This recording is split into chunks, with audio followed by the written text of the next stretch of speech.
Donc, du coup, il me semble que notre prochain article, c'était celui sur Napoléon et surtout sur un grand amateur de Napoléon, un amateur d'art qui s'y connaît beaucoup, Voilà. je crois. Alors donc, est-ce que tu peux dézoomer un tout petit peu? Et donc, bah, dans une de nos revues de presse précédentes, on avait parlé un peu de Pierre-Jean Chalençon, et j'avais dit que justement, j'espère que l'article n'est pas niqué complètement, Non, ça va aller. j'avais dit que justement, il était un peu connu dans le milieu des collectionneurs. Je vais y Ah arriver, merde, ça a t'inquiète l'air pas. un peu... Ouais. Dans le milieu des collectionneurs d'objets napoléoniens comme un mec qui achetait des grosses merdes. Et donc on va parler un peu surtout en ce moment, avec le bicentenaire de la mort de Napoléon récemment, il y a un nombre énorme de ventes aux enchères d'objets napoléoniens qui sont organisées. Donc là, comme nous dit le truc, rien que la maison de vente Osna à Fontainebleau, qui est un peu spécialisée dans ce genre de saloperie, lui consacre deux ventes, donc le 5 mai et le 17 juin. Sotheby, très très grosse maison de vente aux enchères, prévoit un événement en septembre à Paris, tandis que la britannique Bonhams se joint aux commémorations avec un truc prévu le 28 octobre à Londres. Et donc, pour les fans de l'Empire, ça va être le temps de sortir le portefeuille. Est-ce que tu peux avancer un petit Ouais. peu? Voilà. Et donc, l'article interroge donc deux, trois collectionneurs célèbres. Donc, il fascine ceux qui aiment les destins qui révolutionnent le monde. S'emballe Simon de Monico. Je ne veux pas faire de discrimination à partir des noms, mais lui, il a bien un nom de gens qui achètent des trucs d'aristocrates. Voilà. Donc, spécialiste chez Christie's. Et même le collectionneur français Bruno Ledoux abonde. J'aime l'idée qu'il est parvenu de zéro, est parvenu au sommet et a chuté. Alors, je Je me pense, on va demande peut-être s'il en achète parler des trucs tout à hitlériens, l'heure, lui. mais tu as peut-être quelques exemples d'objets que collectionnent ces gens-là. Ah bah on va les voir là. On a les photos de l'article, ça tombe bien, on va Ah, pouvoir en parler un peu. Alors vous voyez, ça c'est le genre de truc qui se vendent très cher, un verre aux armes de Napoléon ayant probablement servi à contenir du whisky à l'époque. Voyons la description, un peu en dessous. Il est beau, hein. Et donc c'est un gobelet attribué au graveur charpentier, au chiffre de Napoléon Ier et aux grandes armes impériales, estimé entre 18 et 20 000 euros. bah, ça, C'est- à Et à l'extrême. mon avis, ça va exploser son estimation. À l'extrême rigueur, le truc c'est que j'ai du mal à savoir combien valait le truc à l'origine. Donc peut-être peut-être Hmm. était-ce euh, de la grande verrerie et peut-être est-ce que ça explique le truc. Mais Mm, mm. Non, on est vraiment très très cher et avec seulement expliqué par des fans. Sachant que attribué au graveur charpentier, ça veut dire qu'ils peuvent même pas trop valider l'origine, c'est vraiment très très très cher.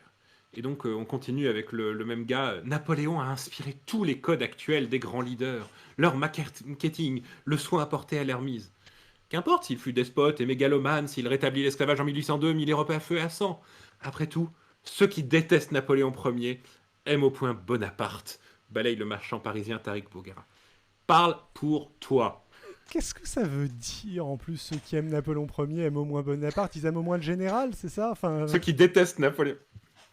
Non, oui, j'imagine. je- C'est vraiment du parle pour toi. c'est une Alors, formule grandiloquente, vide de donc, sens. mis au service de ses multiples identités, entre autorité républicaine et sacralité monarchique, le culte de la personnalité a donné lieu à quantité d'objets que les passionnés s'échangent pieusement, contre beaucoup d'argent. Ainsi, d'un trône impérial à l'authenticité discutée, acheté pour 500 000 euros chez Osna en 2019 par le très controversé collectionneur Pierre-Jean Chalençon, les objets les plus recherchés sont ceux liés aux fastes, notamment l'orfèvrerie et la porcelaine, remarque Simon de Monico. Ainsi, du service de Sèvres qu'il avait emmené lors de son exil à Sainte-Hélène, voilà encore 20 ans, une simple assiette s'échangeait déjà autour de 100 000 euros. Elle vaut le triple, voire le quintuple aujourd'hui. Donc on est passé un tout petit peu rapidement sur le trône acheté par PJ Chalençon. On va revenir dessus, ne vous en faites pas. Tu veux que ouais, sinon je peux montrer Vas-y l'image David, maintenant, si tu mais veux. on revient. Je la Non, montre non, vite fait. on va passer dessus, vous en faites pas. Ok. Non, il y a un article spécifique dessus, donc Donc, tu veux que je lise ou... Vas-y, le décalage en fait augmente de plus en plus, donc c'est de plus en plus Ok. compliqué en fait de.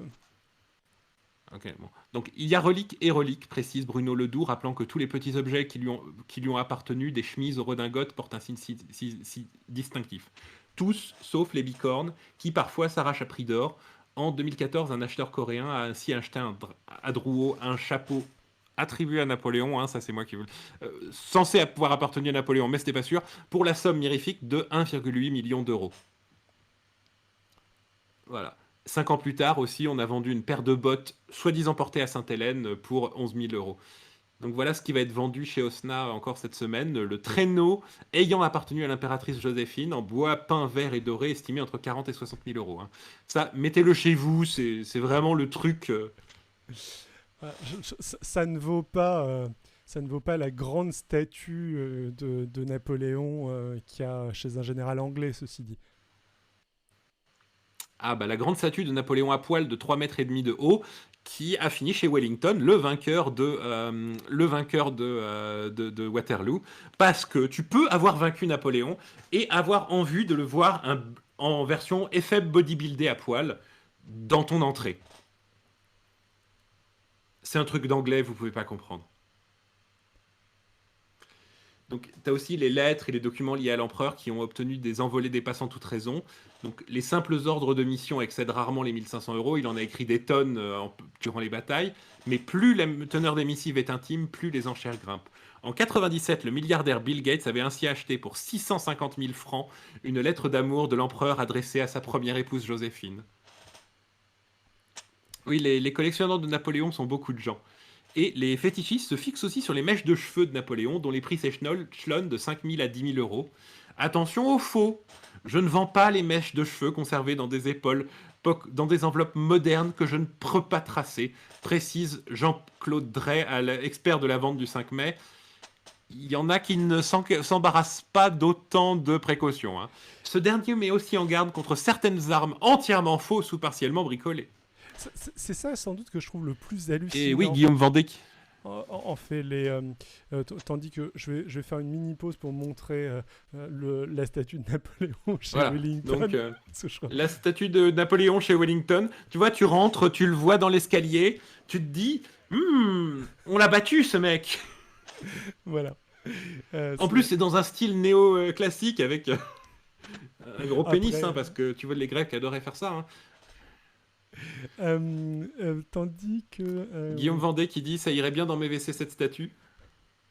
Ouais, et puis je crois qu'on avait zappé d'autres trucs un petit peu plus tôt. Non, bah, je crois pas. Il y avait Bill Gates qui divorce, mais c'est pas hyper. Qui est le sculpteur? Le sculpteur est très connu. Non, je l'ai plus en tête. C'est Canova. C'était alors, c'est Canova, le sculpteur vivant le plus célèbre à l'époque. C'était bon, je vais faire une parenthèse hein, parce qu'on me le demande.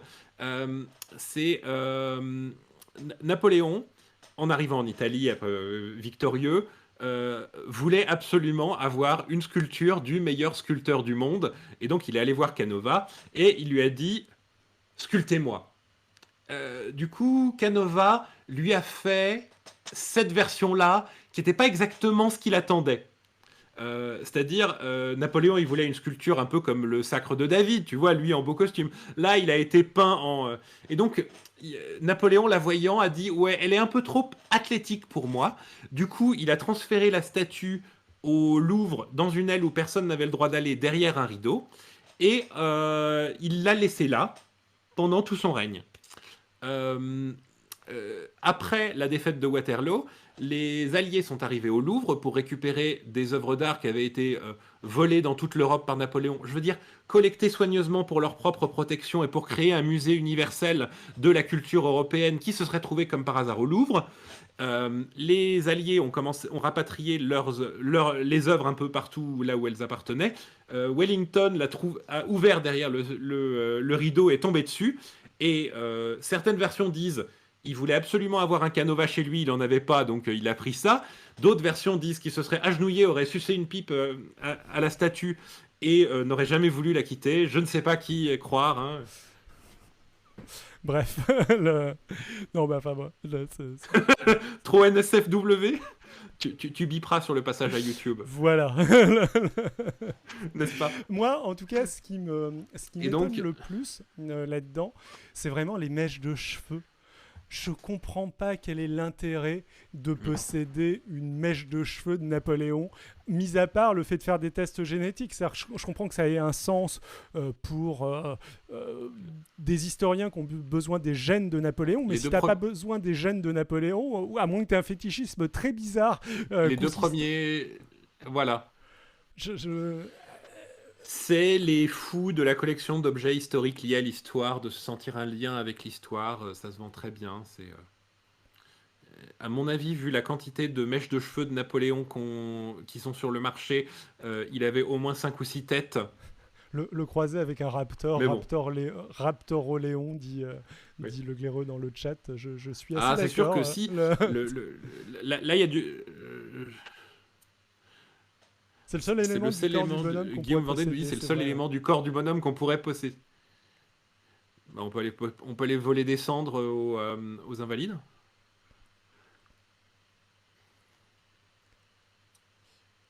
Jean nous dit après les cheveux on en a plus que des dents vu que ça repousse. Oui, c'est sûr qu'il en vend mieux.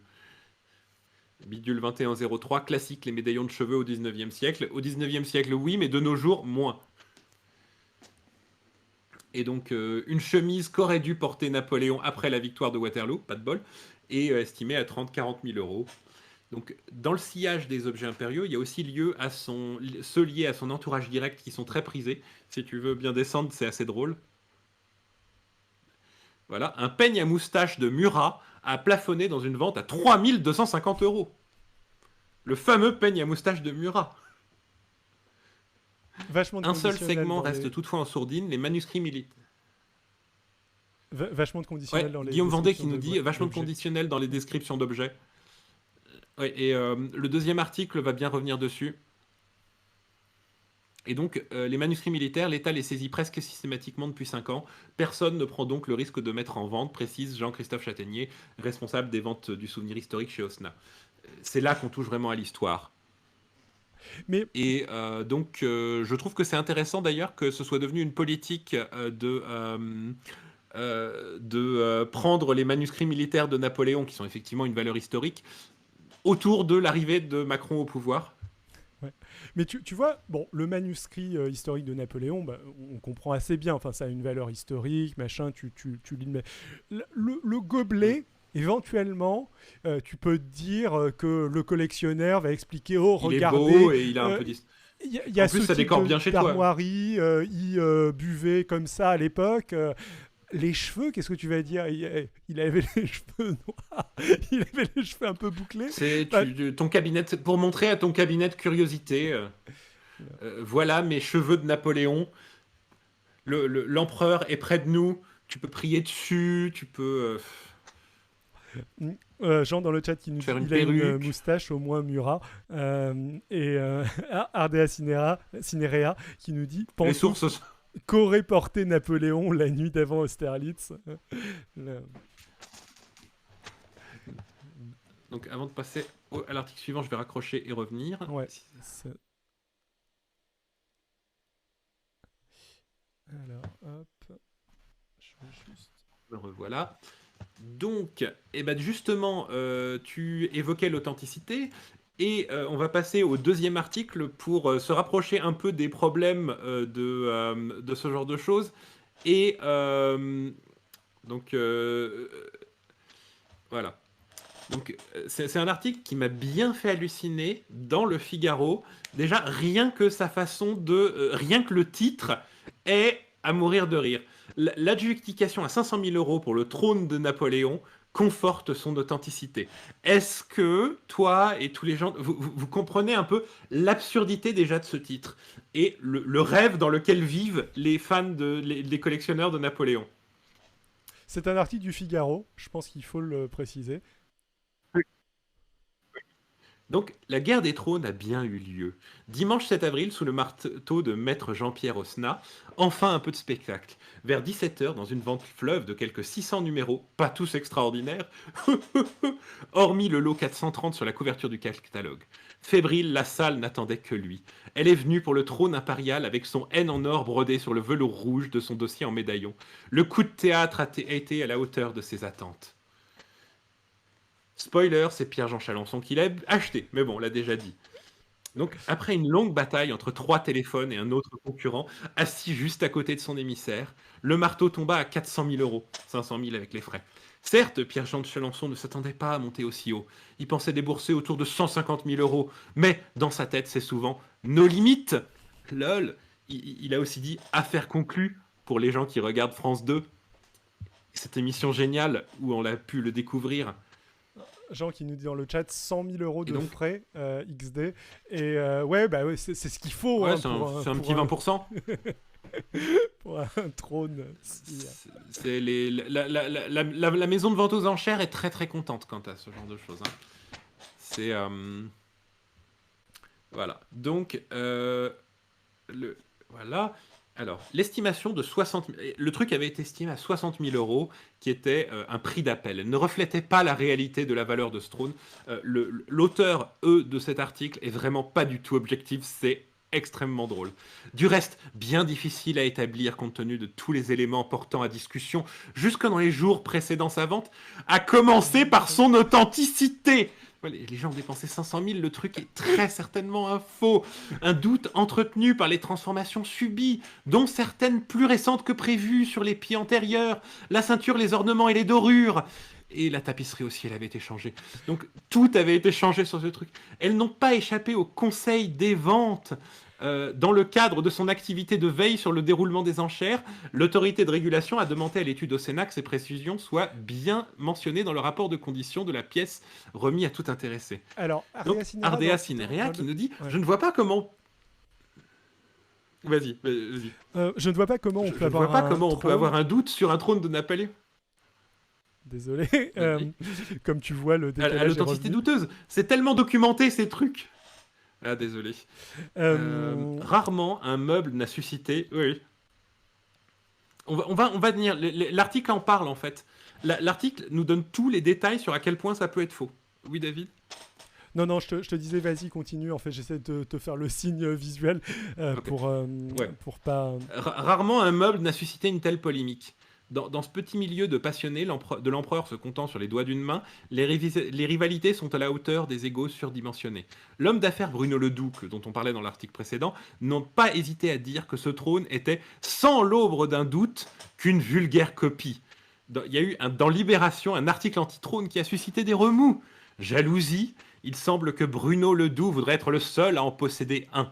Le sien, il l'a payé fort cher, 1,5 million, dit-on, par l'intermédiaire du courtier Didier Ségon, et donc avec estampillé, qui n'a pourtant pas de provenance avérée, ni de marque d'inventaire, même s'il est représenté sur un tableau de Robert Lefebvre. On sait juste qu'il aurait été à l'hôtel de ville de Paris sous l'Empire. Et donc, il y a beaucoup de trônes sur lesquels se serait assis Napoléon lors de cérémonies qui ont certainement été fabriqués.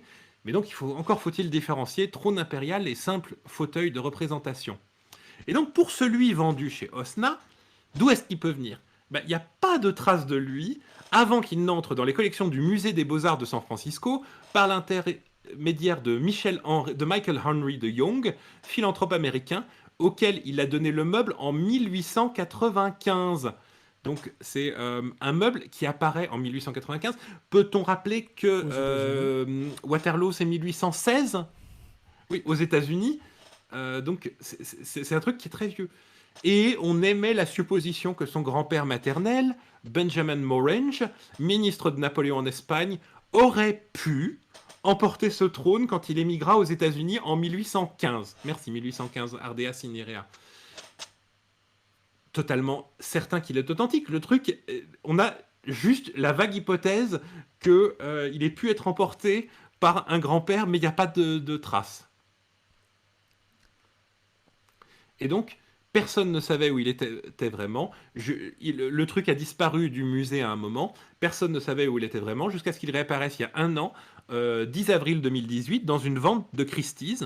énorme maison de vente aux enchères, à New York, ou un petit malin qui épluche tous les catalogues sur le net chaque jour, ça je me sens un peu visé parce que j'aime beaucoup faire les catalogues de vente aux enchères, l'a repéré. Et donc, Tariq Bouguerira, trentenaire, bonapartiste et acheteur d'art, comme il se définit lui-même, qui a ouvert un bureau à Drouot sous le nom Imperial Art, et qui est un passionné. À sa bonne surprise, et celle de son associé, il arrive à acheter le trône américain pour $6 000. Et une bouchée de pain. Son peu tort aura peut-être été de le remettre en vente si vide. Après tout, c'est juste un ancien assistant de Pierre-Jean Chalençon. Si tu veux bien descendre, David. Ouais, pardon. Et qui a établi l'inventaire de sa collection et l'a aidé pour ses expositions à l'étranger. Donc, je tiens à dire, du coup, je veux pas être, je veux pas du tout être conspirationniste, mais donc la personne qui a acheté ce trône 6 000 dollars et qui le revend 500 000 euros à Pierre-Jean Chalençon est son ex-assistant. Je veux pas accuser quoi que ce soit de vouloir faire monter les prix ou des choses du genre, mais donc il y a quand même un petit quelque chose qui me pose question. Donc, cette adjudication, fortement disputée à 400 000 euros, si, les frais sont pour Pierre-Jean Chalençon, nous dit Jean. Fait taire tous les détracteurs, elle donne à ce trône une nouvelle crédibilité. Le nom de son acquéreur, Pierre-Jean Chalençon aussi. Non. Celui-ci est un gage compte tenu de la qualité de sa collection. Non, il a une collection de merde qui se négocie de plus en plus cher dans le monde. C'est pas vrai. À l'issue de sa vente, il aurait reçu un SMS de félicitations de Simon de Monico, directeur du département mobilier et objets d'art de Christie's. Lui qui a toujours soutenu qu'il n'y avait aucun doute ni aucune ambiguïté sur le fait que ce meuble présenté par sa maison soit une copie d'un trône impérial datant de la fin du 19e, exécuté d'après un dessin de François-Honoré Jacob Desmalter. Aurait-il changé d'avis même s'il ne peut pas se déjuger? Alors, je vais être médisant, mais il n'a pas changé d'avis. Ceci dit, c'est un directeur de collection de Christie's. Les maisons de vente aux enchères ont besoin de gens qui achètent extrêmement cher des objets de merde comme cela pour vivre, pour faire le buzz. Donc, qui félicite, ça peut être même ironique et une félicitation de sa part, en fait. Même si lui a vendu le truc seulement 6 000 dollars. Carrément. Je crois que... Voilà. Et du coup, on peut regarder Ouais, on va regarder le trône. Magnifique, n'est-ce pas? Admirons-le un peu. Alors, voilà. Ce trône qui va donc être désossé en plus. Avec un N. Oui. Et ils vont retirer la... Mais en même temps, on est un peu dans le principe d'un bateau de Thésée. Je veux dire, les pieds ne sont pas authentiques, la dorure n'a été refaite, le dossier aussi, les tapisseries aussi. T'achètes le concept. Sinon, ouais, le coût de la collection de Jean Chalençon ne cesse, sa valeur ne cesse d'augmenter. Enfin, c'est entre guillemets des pièces uniques. Donc le fait que la valeur de sa collection ne cesse d'augmenter, qu'est-ce que ça veut dire? Ça veut dire qu'il achète sans arrêt de nouveaux trucs, qu'il paye très très cher. Donc, vu qu'il les revend pas a priori, plus. Et vu qu'il continue à payer, nominalement parlant, oui, le truc augmente, mais ça ne veut pas dire qu'il pourrait le... Comme on le dit, les conneries... Et les saloperies bonapartistes se vendent de plus en plus cher. Donc oui, sa collection monte en valeur. Physiquement. Mais bon. Et bah du coup... Est-ce qu'on retenterait pas, je suis désolé, mais c'est assez chiant ce petit décalage, est-ce qu'on tenterait pas, genre juste de redémarrer Discord, nous, l'un et l'autre, voir si ça arrange le truc? Ça prend pas très longtemps en vrai. Donc on va faire une micro-pause. Hop. Je suis désolé pour tout ça, mais c'est vraiment indépendant de notre volonté. Je sais pas exactement ce qui se passe. Habituellement, Discord n'a pas ce décalage. Peut-être quelque chose qui a chauffé à un endroit ou à un autre. Test. Ouais, bah t'es à nouveau bon, mais est-ce que ça va rester? Je ne sais pas. Croisons les doigts. Alors, qu'est-ce qu'on nous disait sur le chat? Vous voulez qu'on raccroche et qu'on rappelle aussi au cas où. Écoute, Guillaume, tout à fait. Hein, raccrochons et rappelons tous simultanément. Je pense qu'il n'y a que ça comme Euh, solution. Il y a Ardea Alors, donc, Cinerea. vous voyez la théorie des trois droites de René Raymond. Ouais. La droite légitimiste à l'anneau de Jeanne d'Arc, oui, achetée par l'autre gourdasse de Philippe de Villiers. La droite bonapartiste, ça. Et du coup, c'est quoi l'antiquité hors de prix à identité douteuse de la droite orléaniste? Orléaniste. La tête coupée de Louis XVI? Je sais pas, ou alors c'est Louis XVIII? un truc purement libéral, genre des actions 17. d'une société de l'époque, peut-être. Nondorf? Je ne sais pas. Et puis il y avait une autre blague assez drôle dans le chat que j'ai laissé passer tout à l'heure. C'est Guillaume Vendée qui disait l'iPhone que Napoléon pourrait avoir utilisé pour envoyer ses SMS stratégiques Ouais. en vente bientôt chez Christie's. Chez Osna, visiblement. Nelson aurait tweeté Yes, le mec est dead en apprenant sa mort. C'est une blague de Usul. Hein,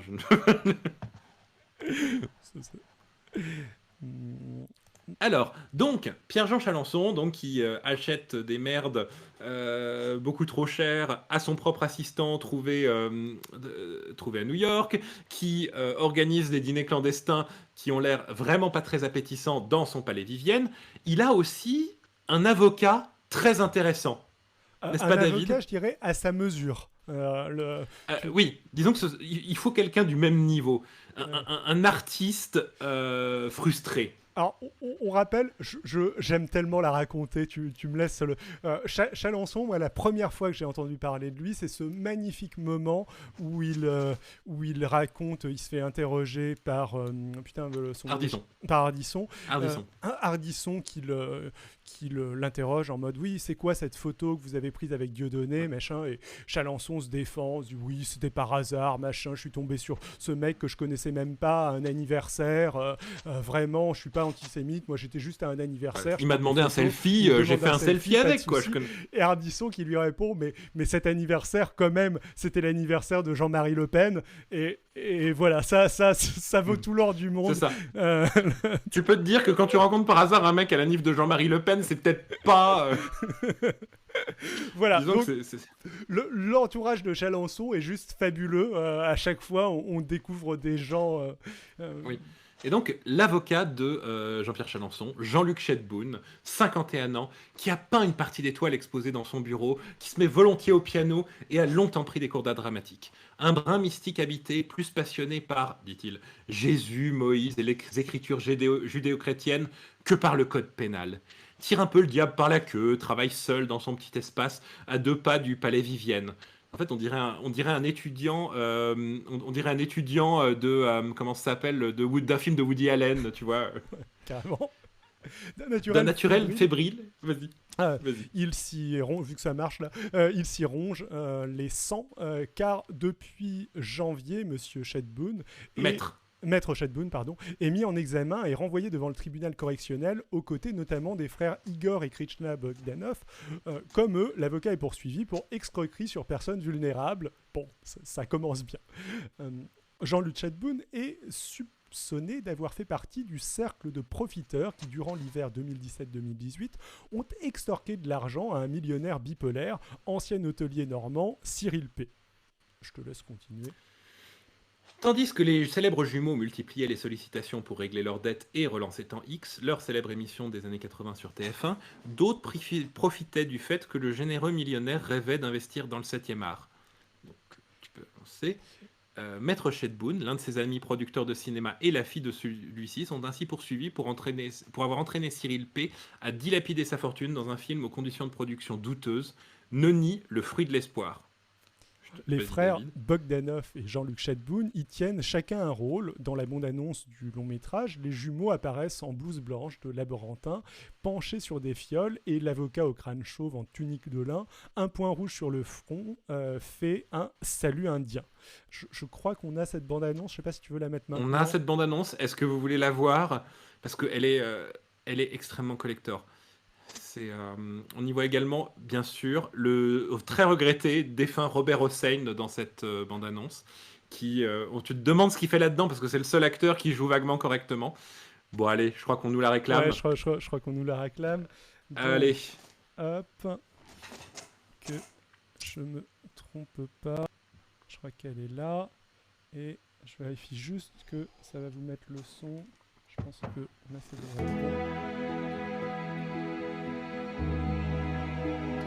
J'ai perdu ma fille dans un tragique accident de voiture. Et aujourd'hui, je ne vis que pour ma petite fille, Angélie. Je ne vis que pour elle.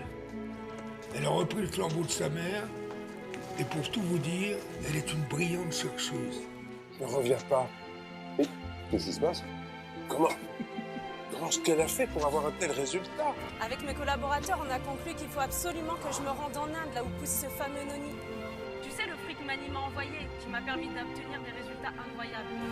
Mais malheureusement, le labo n'a pas les fonds pour financer l'expédition. Tu me rappelles ta mère, toujours en quête d'argent pour ses recherches. En résumé, vous avez accompagné une amie, chercheuse, qui a découvert un remède contre le cancer. C'est ça, j'ai bien compris? Ça ne vous intéresse pas de savoir que le trafic de cocaïne va servir à fabriquer des médicaments clandestins?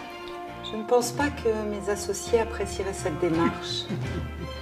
Je vous rappelle que le laboratoire Bosman, jusqu'à présent, était notre concurrent direct.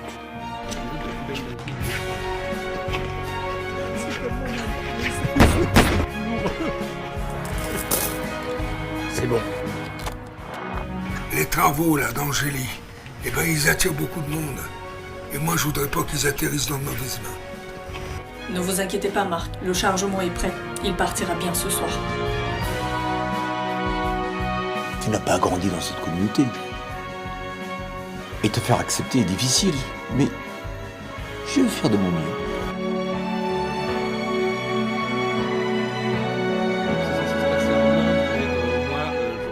Plutôt les îles, genre la Réunion, l'île Maurice, tout ça. Tata, quand je sortirai, tu m'emmèneras faire du poney? Bien sûr, Tata tient toujours ses promesses.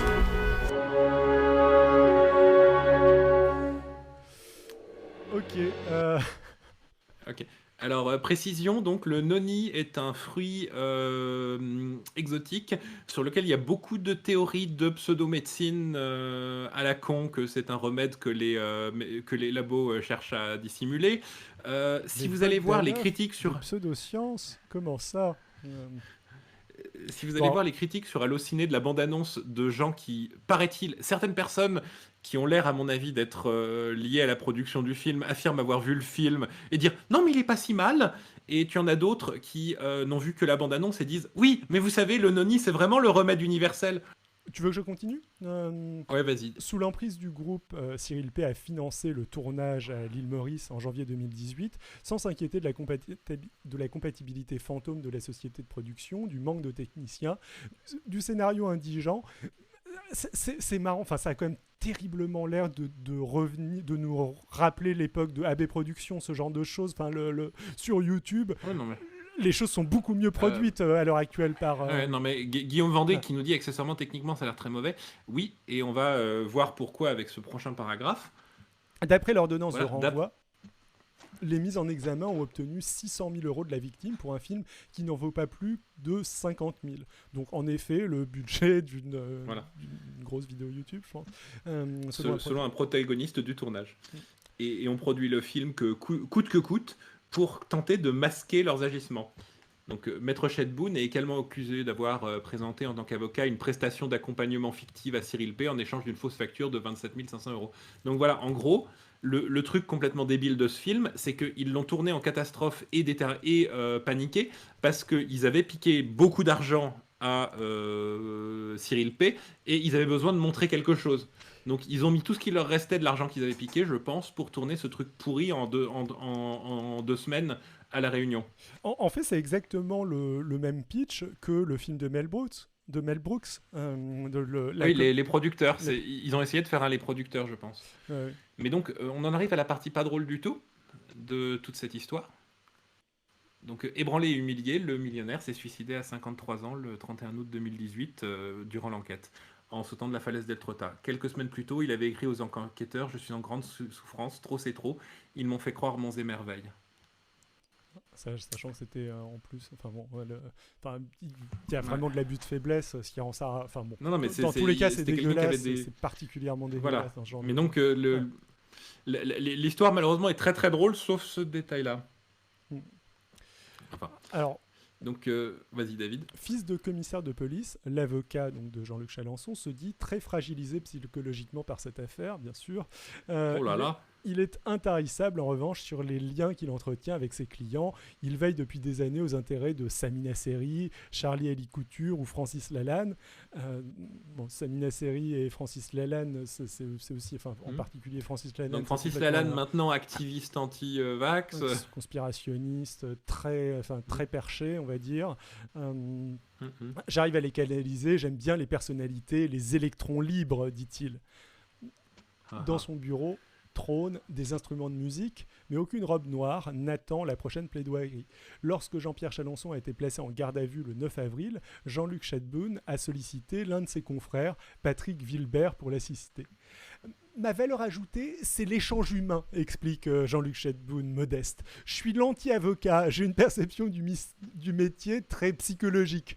Je me serais presque attendu à ce qu'ils nous disent qu'il était un avocat holistique, référence. Oui, c'est à peu près ça. Non, en fait, il me fait penser aussi à dans The Good Wife, l'avocat du mafieux qui gère pas les procès, il gère l'intimidation de témoins. Il me fait aussi penser à Saul Goodman, en fait, l'avocat un petit peu. En plus artistique. Oui, en plus artistique et en beaucoup moins professionnel que Saul Goodman. Beaucoup moins professionnel que Saul Goodman, qui distribue des voilà. Mais voilà, enfin c'est particulier, on va dire. Voilà. C'est un milieu assez étrange. Alors, voilà, du coup, on a un peu fait le tour. Question dans le chat, mais... Jean qui nous fait remarquer que les éclairages sont horribles sur le film. Oui, mais tout est horrible.